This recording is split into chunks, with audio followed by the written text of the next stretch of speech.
like my generation. Oh yeah. Oh yeah, it goes back a long ways.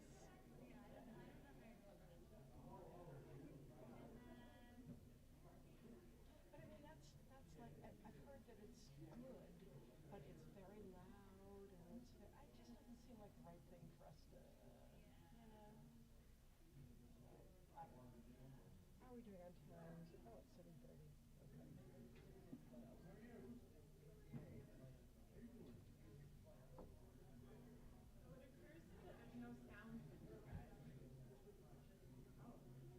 Like nobody coordinated with Jeff or yeah. She knows this. We do this every Shabbat. This? Oh, not the band, right? There's no mics, yeah. I mean, like I can turn a mic on and put it on a stand, but I have no idea. I don't know where they were plugging in. Well, I would turn on a handheld mic, but the question is just like, you want to get a stand? Somebody has to deal with the sound. Yeah, I can call her really quickly.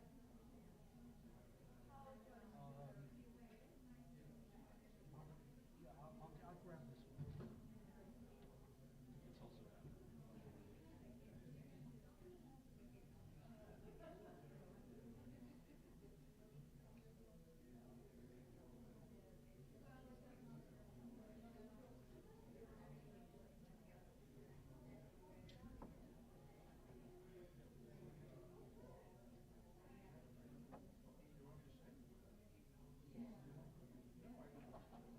Do we need two mic stands? Well, if we know where to plug the mics in. I don't either.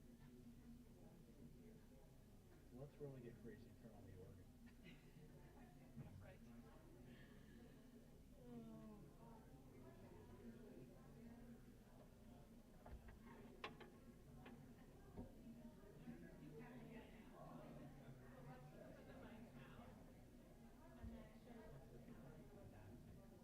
Right. Do you want another stand? I think two would be good, one for the horns, one for the guitars.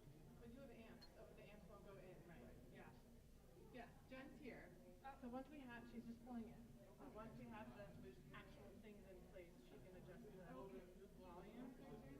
Very good. That's perfect. Is there another one back there? Yeah.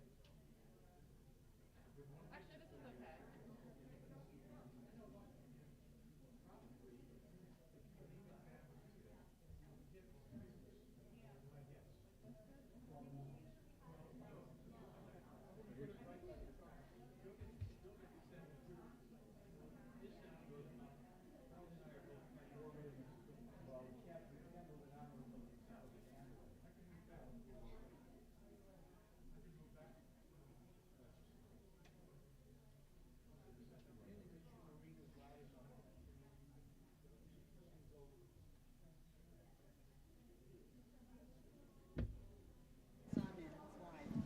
Okay, so what do you want to do? You want to hear that?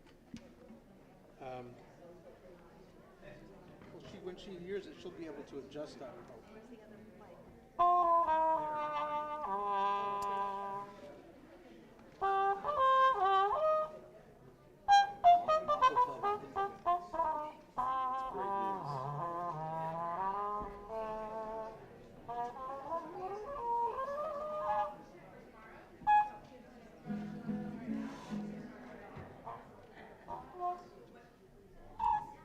So how are you doing? Say again, how are you doing these days? I'm gonna start playing.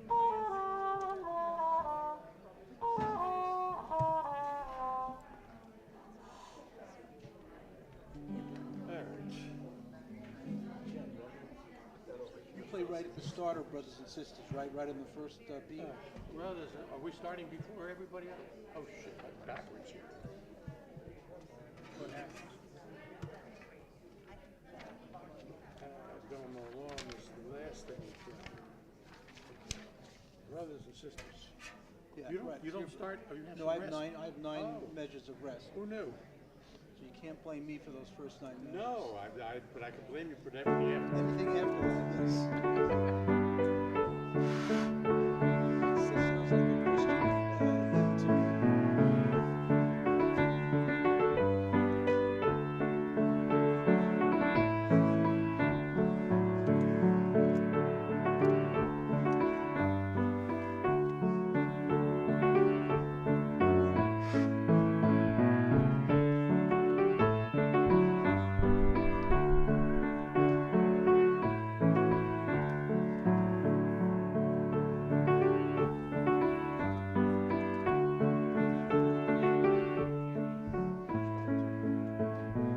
can hear me, right?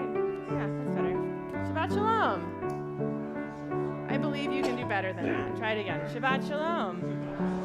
I was right. We are on page 128. This is an arrangement of Hine Matov that has English also, that is not in your book. So those are like listening moments. It was written by Nefesh Mountain, this awesome Jewish bluegrass group who we hope will be joining us in person for some fun Shabbat next year. In the meantime, we're going to learn their music. So when they come, we're ready. Page 128.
Shabbat Shalom. If we don't know each other, my name is Rabbi Rachel Steiner. I'm Marina Voronina.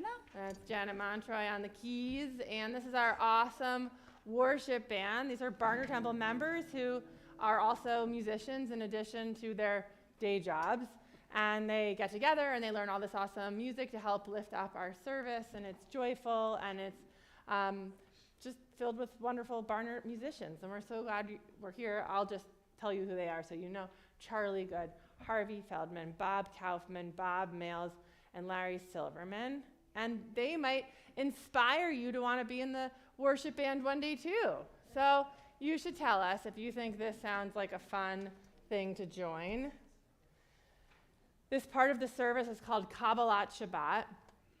It's our ease in from the busy week to Shabbat, which is hard to just hop right into for a million reasons, right? Because we're getting ready for a bat mitzvah, and we've been busy getting ready for it because we had vacation this week, and now you're readjusting to the regularness of life.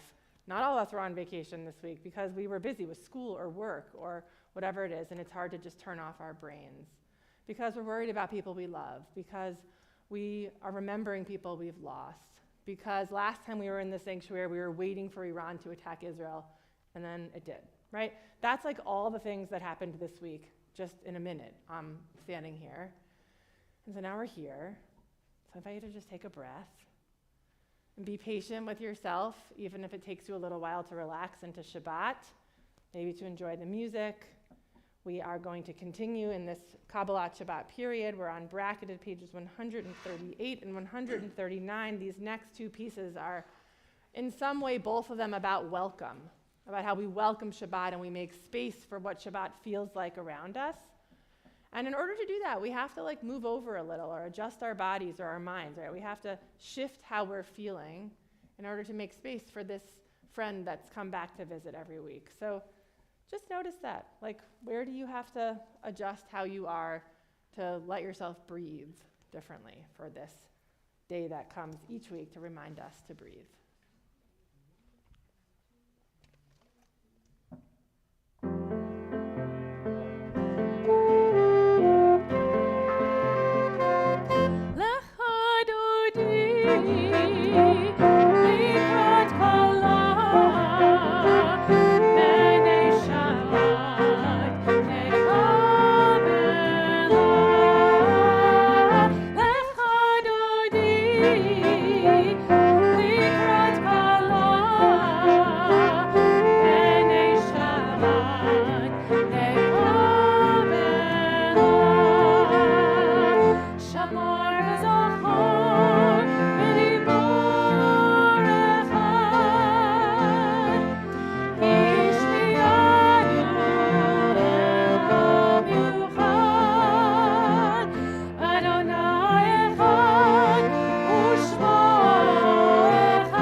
Sanctuary, or if you're joining us from home, the entrance to your sacred space for the evening.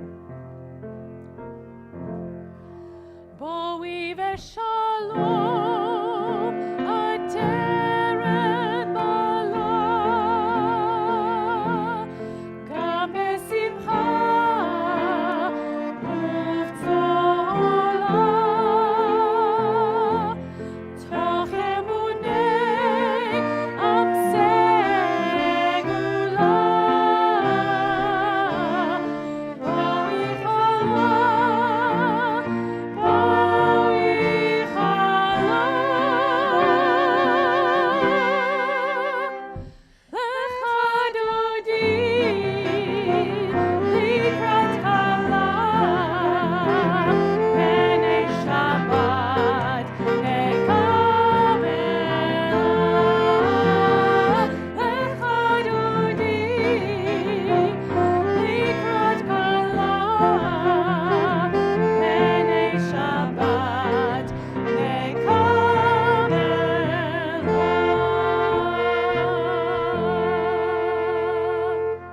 before you sit down, take a moment and say hello to your neighbors. Try to make a new friend.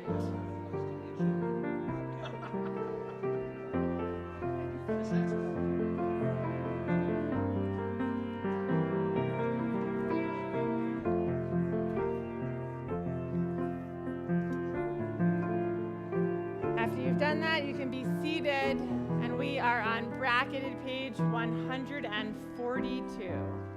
Bracketed page 142.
Join me to light our Shabbat candles this evening. I invite Lori Taylor, Howard Taylor, and Jay Chudnoff to join me over here. Page 120.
Harley, if you would join me on a bima with your prayer book. And before Harley leads us in Kiddush, we are going to imagine that we will fill up this Kiddush cup the rest of the way with blessings, right? A reminder that Kiddush is actually a blessing for Shabbat, not wine, although we start with the blessing for the wine, or the juice in our case, because we need something to use to sanctify Shabbat, right?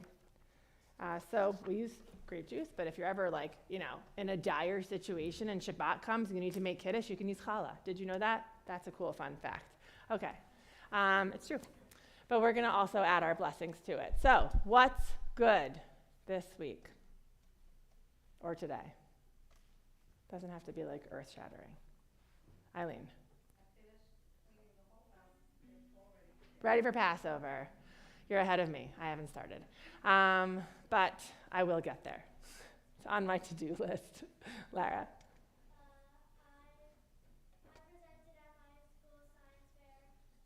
Awesome. Presenting at a school science fair. That's cool. What was your presentation on? It was about extracting DNA. Awesome. Like from a strawberry? Yeah. Lara has extracted some DNA, which is very cool. That is awesome. What else is good? Jane. I'm flying to Cincinnati tomorrow to spend the first night of Passover with my daughter Amanda. Beautiful. Getting ready for trips to spend Passover with family. Beautiful. Safe, easy trip. Jennifer. My niece, my sister's daughter, gave birth to the next generation of Sours. Wow. Her name is Golda. Oh my God, that's awesome. Her father's grandmother. Terrific. Shoshana, after my mother, her great-grandmother. So we're welcoming Golda Shoshana Keller. I just want to say that I love all these names that are coming back. That's beautiful. Mazel tov, Golda Shoshana. I'm here for that. Great. What else is good? Jean. I just found out that my grandson, who's a junior in high school, his book is published. It's a children's book. And he's having 50 copies delivered to his house, and I can't wait to get one. Cool. Jane Simon's high school grandson published a book. So cool. Okay, I'm going to read a couple from here. Joanne says that she's glad it's Shabbat, and she's on live control. Susan says the tulips are growing and the deer have not eaten them yet. That's a good one. John?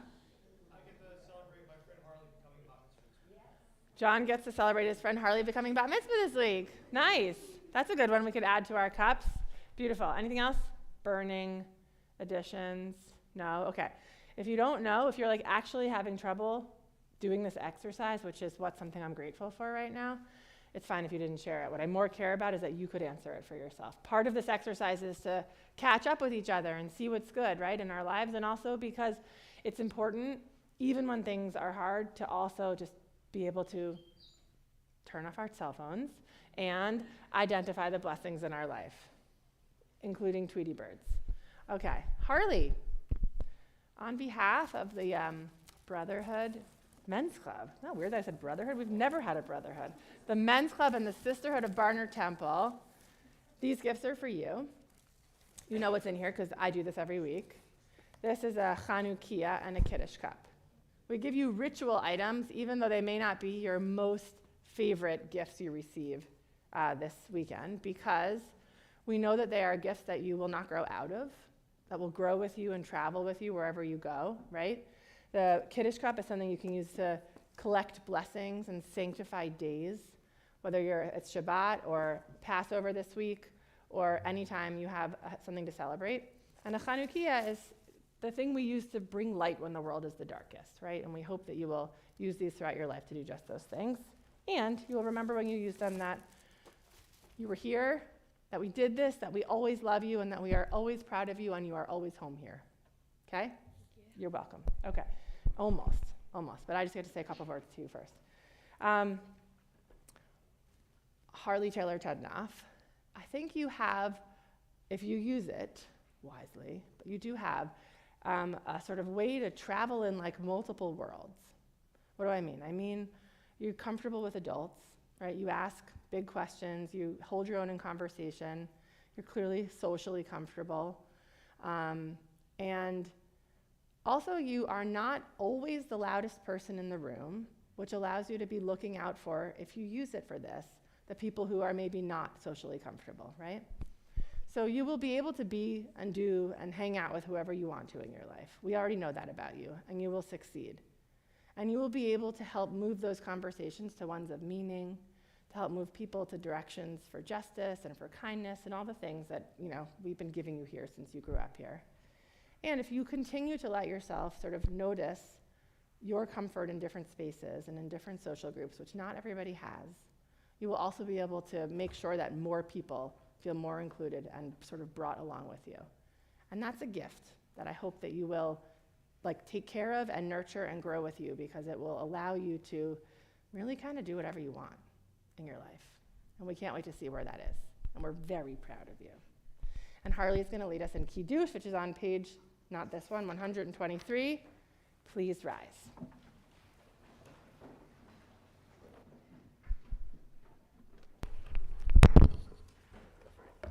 Baruch atah Adonai Eloheinu melech haolam, borei peri hagafen. Amen.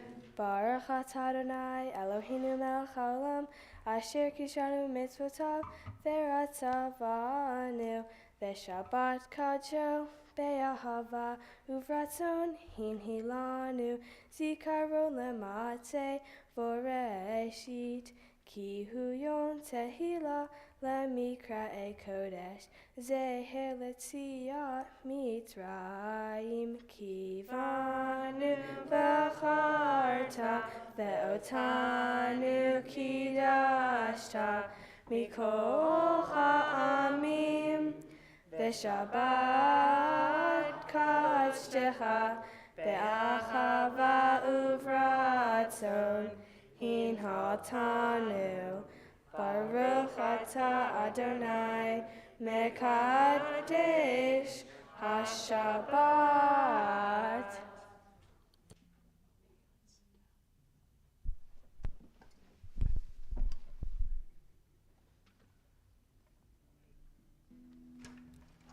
We remain standing as we are, page 146.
Take a deep breath for Shabbat.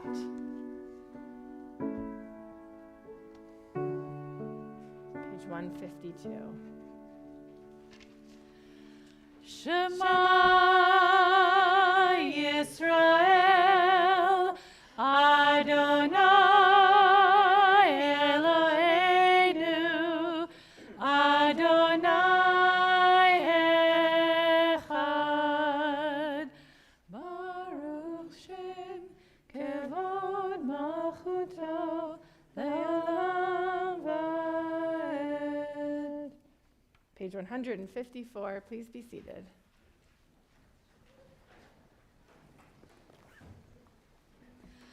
V'ahavta et Adonai Elohecha b'chol levavcha v'chol nafshecha u'v'chol me'odecha v'hayu hadvarim ha'ele asher Anochi metzavecha hayom al levavecha v'shinantam levanecha v'dibarta bam v'shivtecha b'beitecha uv'lechtecha v'derech uv'shochecha uv'kumecha וקשרתם לאות על ידיך, והיו לטוטפות בין עיניך, וכתבתם על מזוזות ביתך ובישעריך, למען תזכרו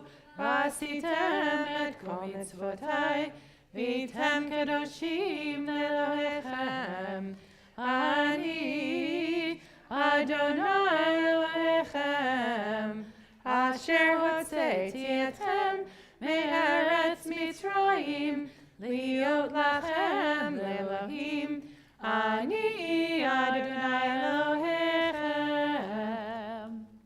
Somewhere probably nearish in whatever page you're on in your book is a little half sheet that looks like this. Just going to ask you to put it back there when you're done with it tonight. These are words that we began offering the Friday night right after October 7th, pausing our regular singing on Friday nights of Micha Mocha, which is our sort of meant to be our joyful celebration of freedom. We began singing these words, which remind us to be captives of hope for the release of the hostages, especially heading into Passover, imagining, Passover in Israel, and all of how our tables will feel different this year. And as this war has gone on, and as our capacity to worry about and care about life everywhere and people everywhere who are suffering, these words also remind us to remain captives of hope, that there will be a return to the hostages and a cessation of violence and peace and an ability to rebuild lives that have been destroyed across all the borders and all the lands and all the places. So we offer these words. If you don't know it, you'll pick it up quickly with us.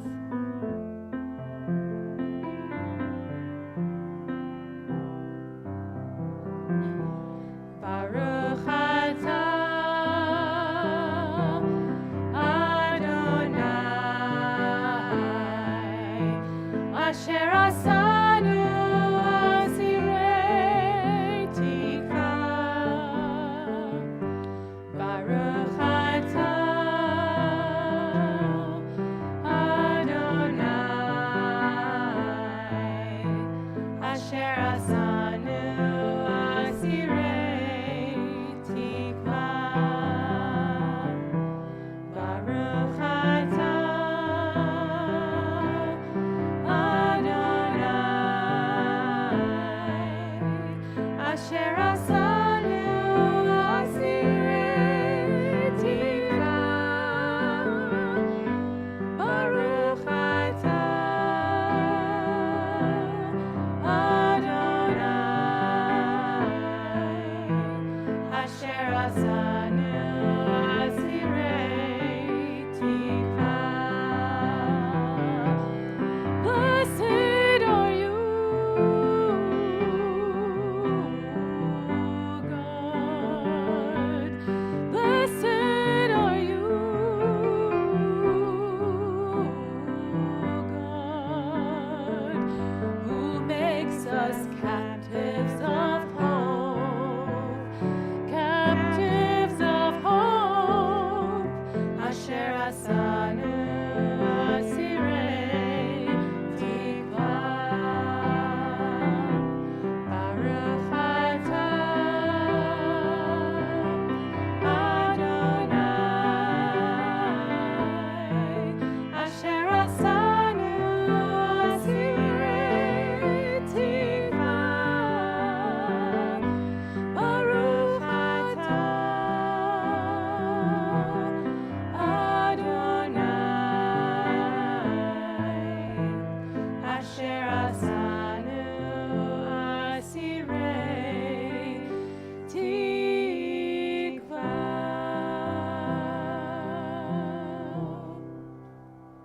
In the middle of page 161. Give us a place to rest, Adonai our God.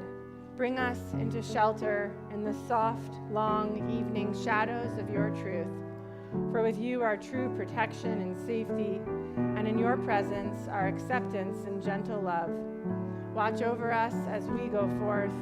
Prepare for us as we return. Spread over us your shelter of peace, over all we love, over our Jerusalem and yours.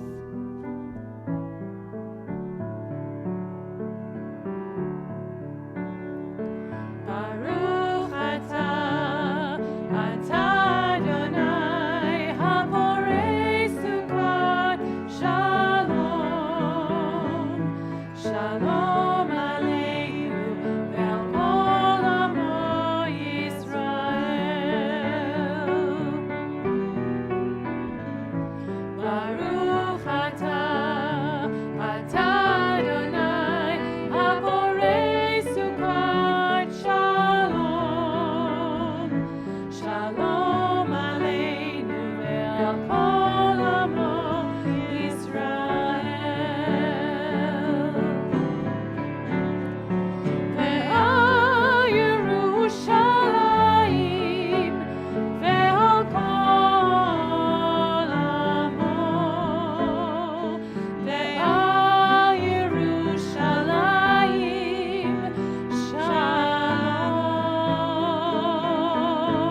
Shalom Aleinu ve'al kol amo Yisrael.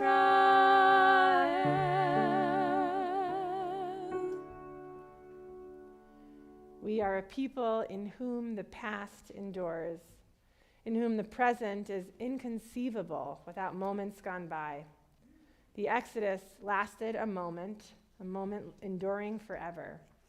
What happens once upon a time happens all the time. Page 164, please rise.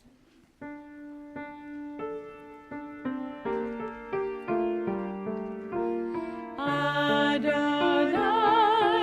sefatai tiftach uvi agid tehilatecha. Baruch atah Adonai Eloheinu v'Elohei avoteinu v'imotenu, Elohei Avraham, Elohei Yitzchak, Elohei Yaakov, Elohei Sarah, Elohei Rivka, Elohei Rachel, Elohei Leah, Ha'el Hagadol Hagibor v'Hanora, El Elyon, Gomel Chasadim Tovim, V'konei Hakol, V'zocher Chasdei Avot V'imahot, U'migila Lifnei V'nehem, Leman Shemo Be'ahava, Melech Ozer U'Moshiach U'Magin, Baruch atah Adonai, Magin Avraham Ezrat Sarah.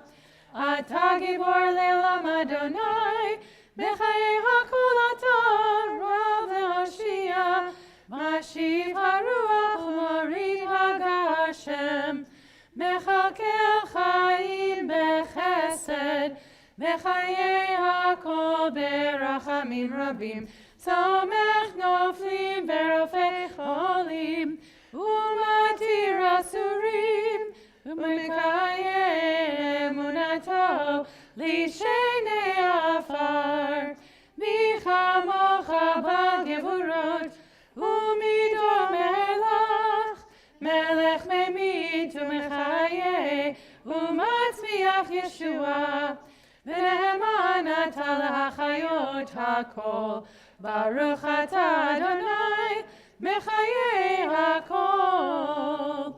Atah Kadosh Shemcha Kadosh, U'Kedoshim B'chol Yom Yehalelucha Selah. Baruch atah Adonai, Ha'el HaKadosh. We continue privately through pages 180 and 181. You may do so seated or standing, as is your custom.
I'm going to like postscript the Amidah for a second. I just want to show you something. Turn back to page 168. So this is the last Shabbat that we offer the winter insert in the Gevurot, right? And I'll remind you next week, don't worry, you don't have to remember, but that's not why I took you back here. So this is a prayer that talks about God's strength, right? And the winter insert in the English translation, it reads, talking about God, you cause the wind to shift and the rain to fall. And once we switch to Passover, which is like the coming of, it's like spring, right? We're coming spring into summer. We talk about you raining dew upon us. What's the difference between those two inserts? They're obviously both, well, what's similar? What are they both about? Rain and water, right? Remembering that a lot of our liturgy comes out of living in a more agricultural world, right? Where rain is, not that we don't need rain, but literally we need rain also to grow. But what's the difference between the winter line and the summer line? We've already established that they're both about rain. Rich? Well, one is rain to fall, so rain that is coming down hard. Okay. And then you have rain dew upon us, which is much lighter. Yeah, right? So, great. So one of them is like this kind of intense, drenching rain, the kind of rain we've been having like for the last blah, blah, blah. And then we imagine switching to something that feels lighter, that's dewier and maybe not as like deeply drenching. So what are we supposed to make of this? We who don't live in an agricultural world, we don't live in Israel, we're not watching our crops for the most part here where we live. So I would invite you this week, right, before these next few days, before Passover starts, before we come back next Shabbat, even if you're not here next Shabbat, but it's still the transition moment, to think about what it is that you really need to like fill you, to ground you, to like give you that like life-growing rain in these next days, right? Because there is meant to be some shift as we head into Passover. We're meant to focus on harvesting, on spring, on summer, on the stuff that really requires like a lighter touch from the dew, right? I know I'm making a metaphor out of a rain situation here, but it's not just me. That in the winter, it's like when we stock up for what's going to happen and what we're going to grow in the spring, right? What's going to bloom?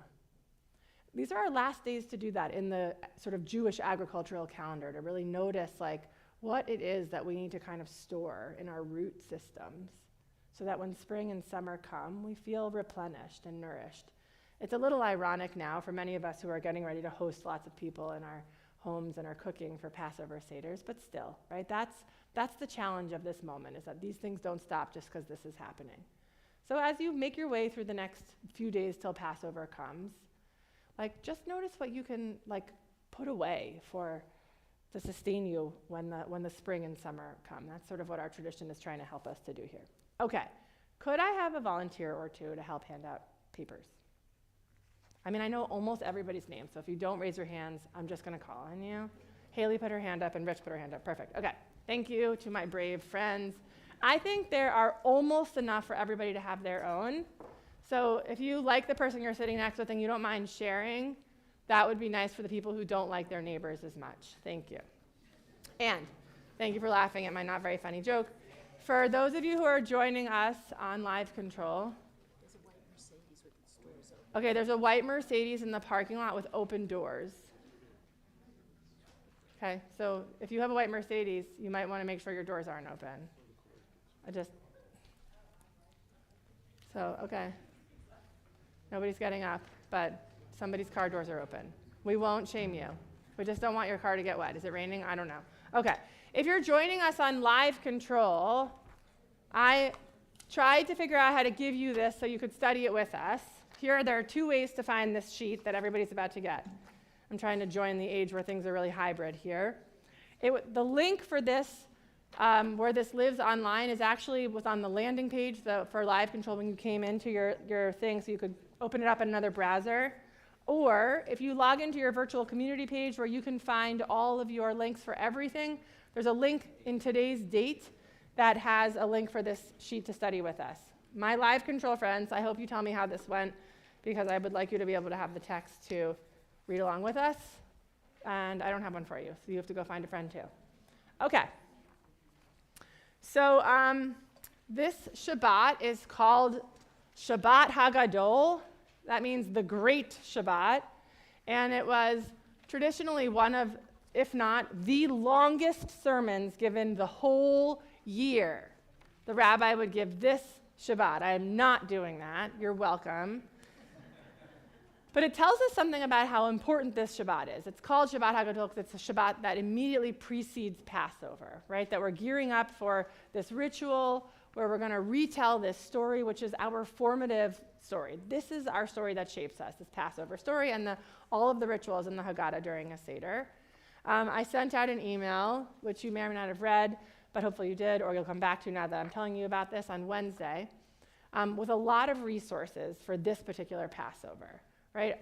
Every year we, the collective we, write Seder supplements, right? Because the Seder is meant to be reflective of today. It's got to help us. We've got to both do the traditional things and incorporate the things that are relevant to us now, or the rituals stop living. And the rituals have to live. They have to hold us. They have to allow us to come to the table with questions and worries and disagreements and feel like the ritual is going to hold us even as we work through all those things.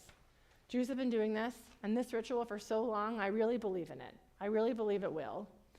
So I prepared a few of the things I sent you that I really thought were worth our time tonight, because it's hard to click through links and look at resources. And also, in the meantime, a few more pieces were published that I really liked and I wanted to give you. So they're here, and they're also going to be linked in the I have another message that's coming from me on Sunday, and there's a link for that there as well. They range. Most of it is poetry. Some of it is like hard to read. It's not. I didn't give you like the flowery, mostly the easy to read things.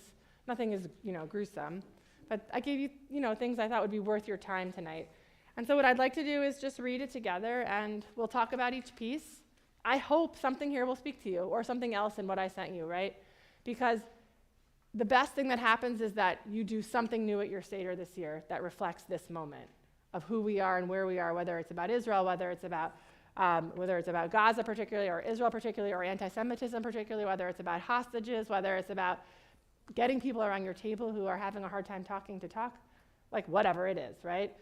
Our Seders shouldn't be exactly the same as last year, because we are not exactly the same as last year, like as a people right now, right? It's different. Okay, so this first poem is called Kohelet Wasn't Right, and Rabbi Oded Mazor is a Reform rabbi in Israel. He is the senior rabbi at Kol HaNeshama, which is like one of the most well-known Reform synagogues in Jerusalem. And just because the mics are otherwise being used, you have to listen to me read things. I apologize. Kohelet wasn't right, Yehuda Amichai.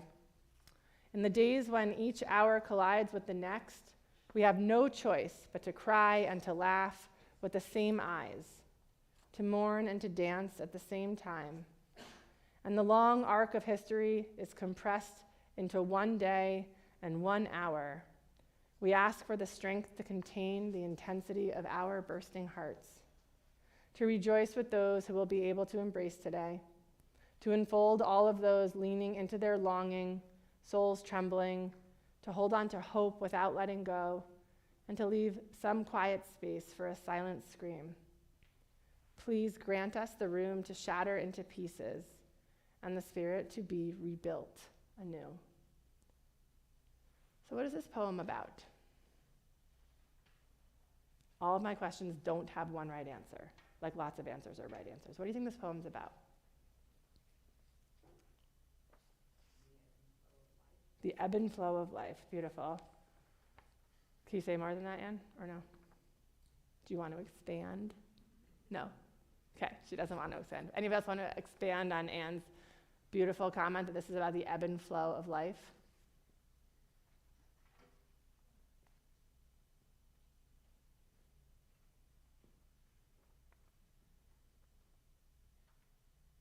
Well, what is Rabbi Mazor writing about? Where is he? I told you.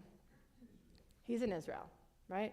His community, which is like a big Reform congregation in Jerusalem, his community is getting ready for Seders, where people in their community had been taken hostage and were returned, and where they also have family who are still held hostage one of the more than 130 people there.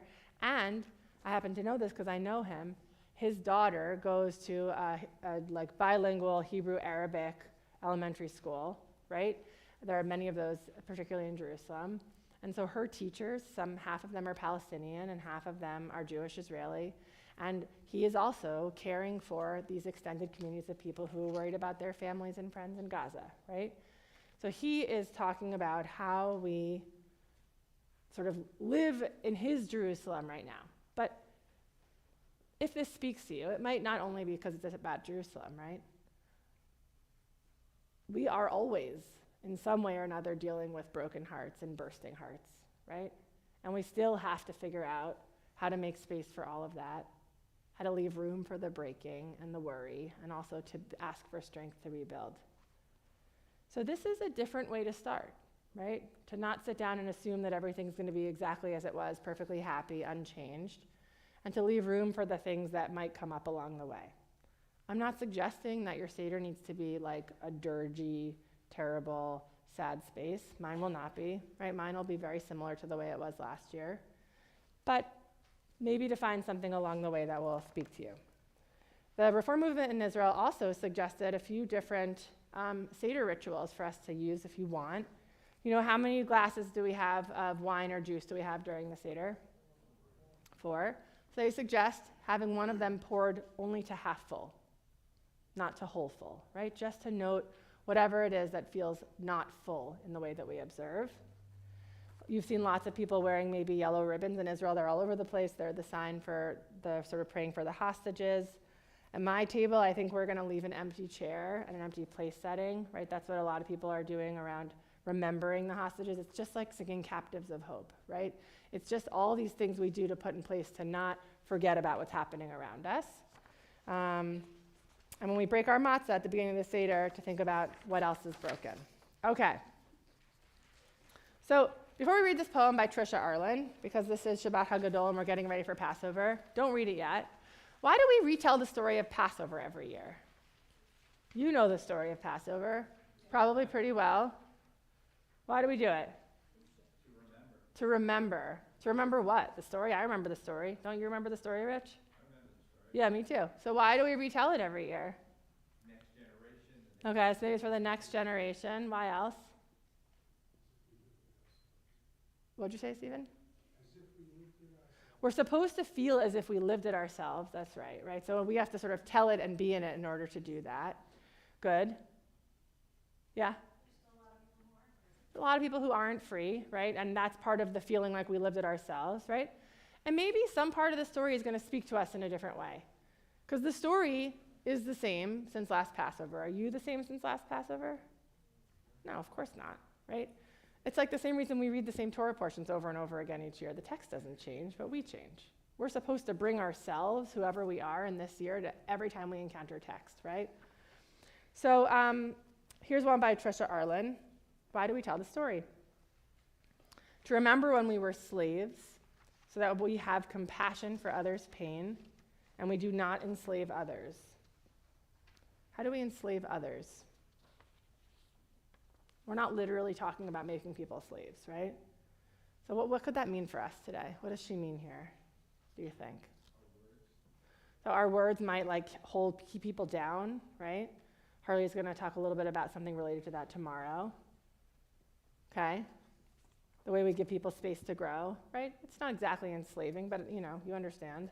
Why do we tell this story? To remember how we got to Sinai and Torah so that we can recognize righteous struggle and have patience for the long hauls.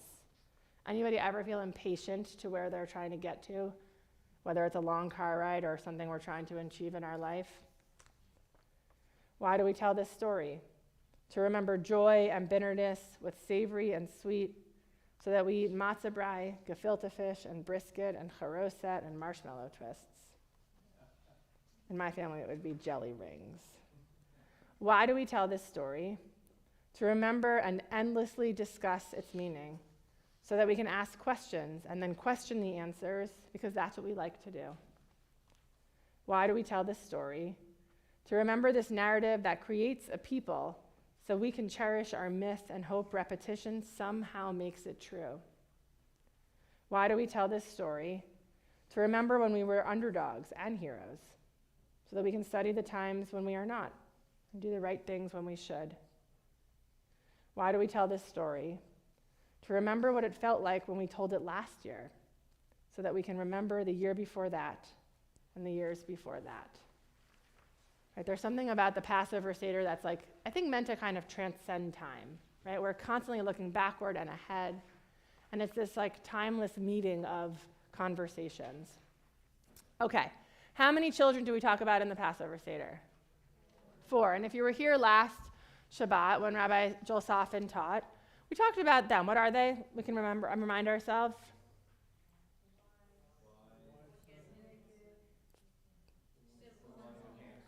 And the one who doesn't know to ask, right? So these feel like boxes, right? Oh, who's going to be the wicked child this year? Who is the wise child, right? We all have our like roles in our families. But of course you know that even the rabbis didn't mean that, because they meant that we're all that. And we're all at times wise, wicked, simple, or don't know how to ask, right? We take our turn sort of occupying those spaces. And just the idea of this structure, though, invites us to think about the different kinds of people that might be around our table, right? The different things that might pit us at odds against each other. The question for the 4 children in the Haggadah is about how we relate to the story. Do we feel like it's ours? Do we feel like it's theirs and I don't want any part of it? Do I not really understand it, right? That's the sort of the question that rubric wrestles with. And that rubric is applicable to other things, right? These ways that we might pit ourselves against each other. And so this is a place where lots of people have written sort of plays on these 4s to imagine the different kinds of people who might be around your Seder tables. This week, I could tell you, or in the last week too, I heard from a number of congregants who, for example, had kids coming home from college, or older kids who are in their 20s or early 30s, who were looking for some support about how to keep conversations peaceful and also productive and not pretend there aren't tensions, especially around Israel right now, right? And so this is a pretty, I think, accessible version of one of those pieces. There are many more that are much more provocative. But the coming to it does force us to be honest about who might be around our tables and how our differences might play out in the meal and how we can ultimately make our tent big so that we can keep talking to people, which I think is sort of critical for us, for all of our especially during holiday. So I wish I could give you a microphone, but it's going to mess that up. So you have to hear me read. Today, the 4 children are a Zionist, a Palestinian solidarity activist, a peacenik, and one who doesn't know what to even dream. Right? You could write your own 4 children. This is what Rabbi Rachel Barenblatt put together. The Zionist, what does she say? 2,000 years we dreamed of return, next year in Jerusalem is now, and hope is the beacon we steer by. The solidarity activist, what do they say? We know the heart of the stranger. To be oppressors is unbearable. Uplift the downtrodden. The peacenik, what does he say? We both love this land, and neither is leaving. We're in this together. Between the river and the sea, 2 peoples must be free.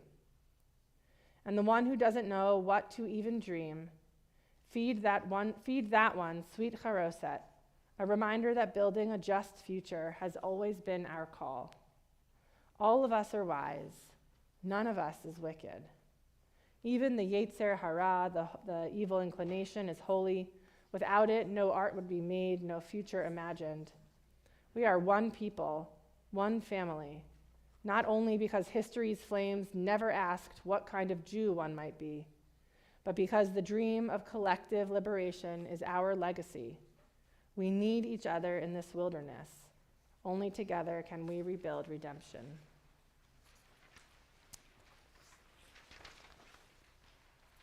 So if you are welcoming people around your table and you're not sure how to start conversations, you could start by reading a piece like that and talk about sort of where we all fit into those. You could also challenge your Seder table to come up with a different rubric of 4. That's a really interesting conversation. Like, what should the 4 children of today be if the point is to help us see who's around the tables? Okay, these are the last 2. If you get to the end of your Seder, Elijah doesn't come to the second half. You know that, right? You have to finish your Seder after your dinner. Or you have to be sneaky and do the second half of your Seder before you eat dinner. Or you don't get to hang out with Elijah, and you don't get to do your last 2 cups of wine or grape juice, right? Sometimes we do that. Sometimes we eat after because it's hard to get people back to the table, I know.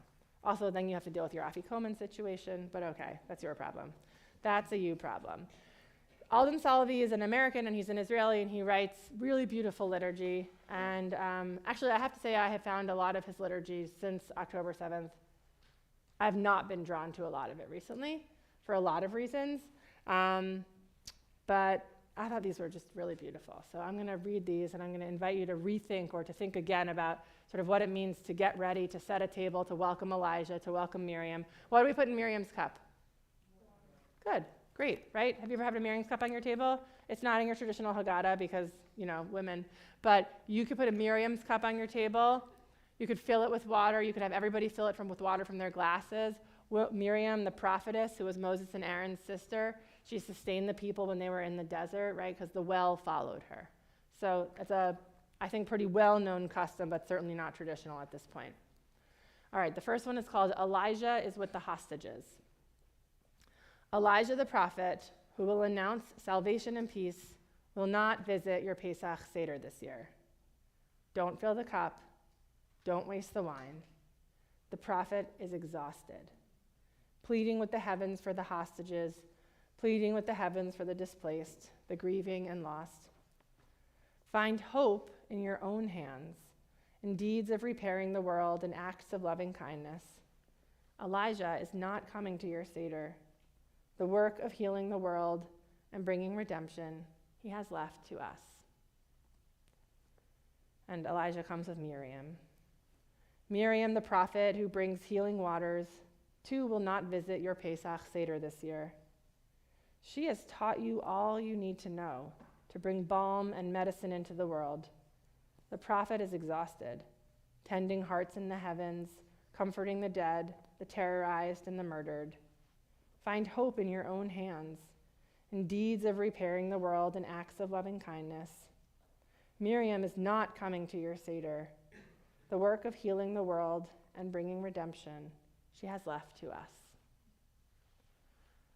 May we, together around our Seder tables and community, find words, find actions to make this world a Seder next year, one where Elijah and Miriam might return. If you follow Alden Salavi's poetry, may we use our hands to bring redemption, to do the work that has been left to us this Passover.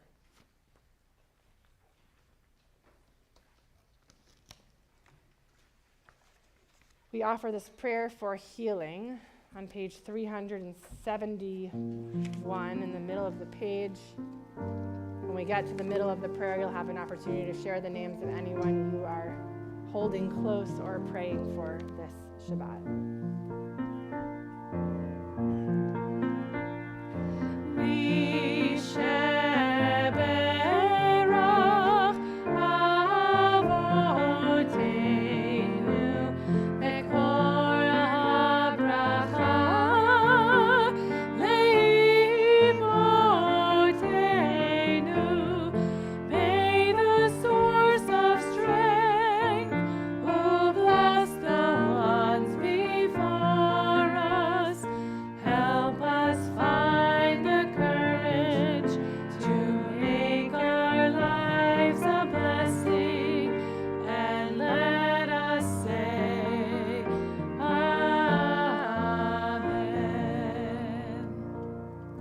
To call out the name of anyone you are praying for tonight, I invite you to do so now.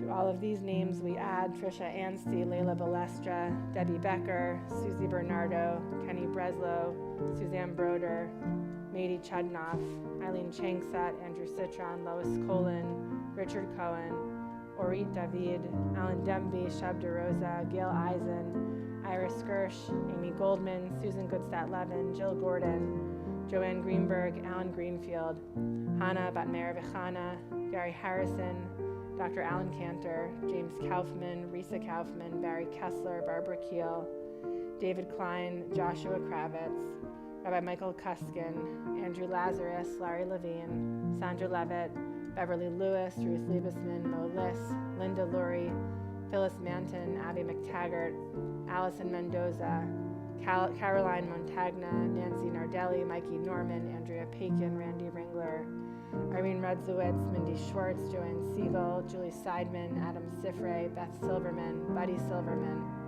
Myra Silverman, Bob Sonnenklar, Mary Pat Sullivan, Erica Summers, Joel Schwartzberg, Martin Tanzer, Globe Texera, Joyce Weinberg, Stephen Weinberg, Helene Weinberger, Teddy Wool, and Michael Wolf.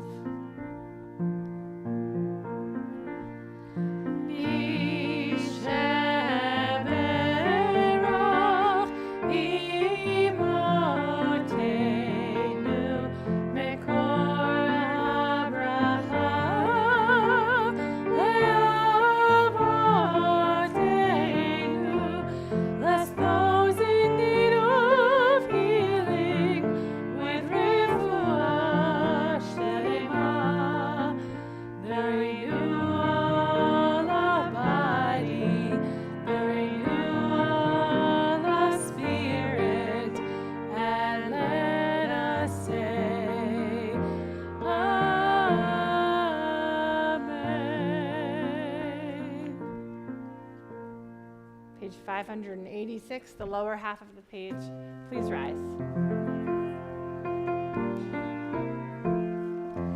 עלינו לשבח לאדון הכל, לתת גדולה לעצר בראשית, שלא עשנו כגויי הרצון, ולא שמנו כמשפחות האדמה, שלא שם חלקנו כהם, וגורלנו כחלומם, ואנחנו קוראים ומשתחווים ומודים לפני מלך מלכי המלכים הקדוש ברוך הוא.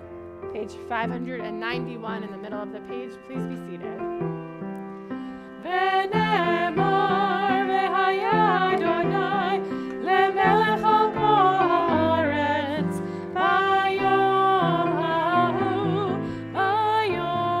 ההוא יהיה אדוני אחד ושמו אחד ושמו אחד ושמו אחד. Page 598. Kaddish, of course, is the moment, the liturgy we use to remember people who we've lost recently, who have died in the first week or month or year, depending on our relationship to them. Also, whose yahrzeit fall on a particular Shabbat. And also, when holidays come and chairs are empty, right? So that's like another time we remember, right? Your loved one may not be on my list tonight, but you may be preparing to set your Seder table and aware of seats that are empty. So we remember all of that encompasses this moment. In our community, we remember these whose yahrzeit fall on this Shabbat. We remember Sarah Abrash, Albert Benson, Jacob O. Bilder, Isaac Brower, Ida Cliff, William Fine, Carol Fenster, Charles Folkman, Bernard G. Goldstein, Harry Goodstadt, Ruth Greenberg, Sidney J. Hames, Shelley Hernandez, Bernard Katz, Tessie Kaufman, Jay Culler, Lily Lannon, Rebecca Levy, Stephanie Lowen, George Lynn, Emil A. Matthews, Judy Miller, Sally Paris, Eleanor Popovich, Jane Rosenblum, Joseph Rosenthal, Israel Rothenberg, Harry L. Schoen, Sarah Thaler, Kenneth Waxman, Marjorie Weil, Eleanor Weisbein, Lawrence Weinberg, Jeffrey Wolf, and Rosalind Uran. During this period of Shloshim, we remember Beth Ginsburg, Robert Neuner, Paul J. Konigsberg, and Gloria Breslow. And we offer Kaddish this week for Regina Walks, Kim Solomon's grandmother, and we send our love to Kim and Don and Tal and Ben. If there are others you're remembering this Shabbat and I didn't offer their name but you'd like to, I invite you to do so now.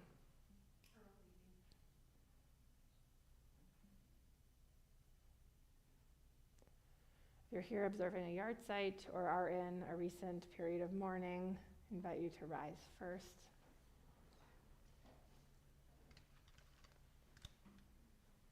Zichronam livracha, may the memories of your beloveds grow in blessing as you live their legacies. We rise together on page 598. Yitkadal v'yitkadash shemei rabba be'alma divrach irute v'yamlich malchute v'chayechon uv'yomechon uv'chaye d'chol beit Yisrael v'agala uv'izman kariv v'imru amen. Yehei shemei rabba mivarach le'olam u'almei almaya Yitbarach v'yishtabach v'yitpa'ar v'yitromam v'yitnaseh v'yithadar v'yit'aleh v'yit'alal shemei dekudasha b'reichu la'elam min kol birchata v'shirata tushbechata v'nechemata da'amiran be'alma v'yimru amen. Yehei shlama rabba min shemaya v'chayim aleinu ve'al kol Yisrael v'yimru amen. Oseh shalom b'mromav Hu ya'aseh shalom, aleinu ve'al kol Yisrael, v'yimru amen. May the one who creates harmony on high bring peace to us, to all Israel, and to all people everywhere. And we say together, amen. Brief announcements. Tomorrow morning is our atrium minyan at 9:45. If you've never come, you should. It's fun. It's about an hour, very accessible, informal. Tomorrow morning at 10:30, we'll get back together again here. What do you say, Harley? Do you want to come for a bat mitzvah tomorrow? Okay. I'm taking that as a yes. Next Friday night, Chol Hamoed Passover will be here with the Ben Wish Trio for services. Yisker will be at the last day of Passover. So we celebrate 7 days of Passover in Israel and in Reform Judaism. So that will be on the Monday, the 20 whatever it is, on Zoom at 10:30 in the morning. I don't have the date in front of me. And the 29th, thank you. You knew what I meant. If you need the office, remember that on Monday we close at noon, and then we're closed for a few days, then we reopen, then we close again. It's one of those holidays. Okay, I don't think I missed anything. And if I did, you should read your emails, because everything is there. Okay. It's our last, well, it's not our last forever, but like next week, we're going to have a matzah. So you got to enjoy your challah tonight, right? Okay. Baruch atah Adonai Eloheinu melech haolam hamotzi lechem min haaretz. Shabbat shalom. Thank you very much in advance to our worship band. Again, Charlie, Harvey, Bob. Oh, Bob in a row, yeah, and Larry. They're awesome, so you can tell them how great they were at the Oneg. Last prayer for peace. Marina, what page is this? Marina, do you know what page it's on? 625. If you want the words for Adon Olam, they're on page 625. Adon Olam,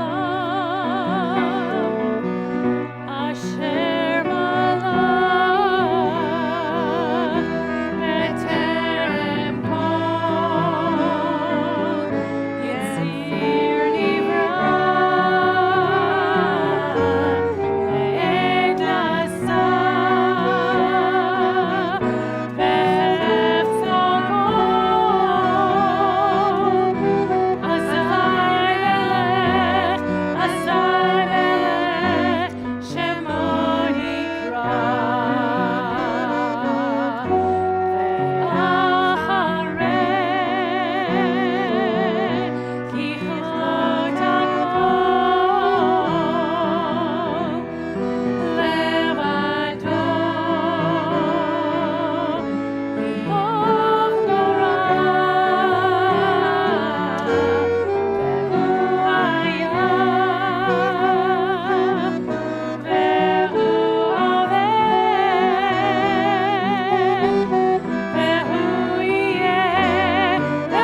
Shabbat Shalom.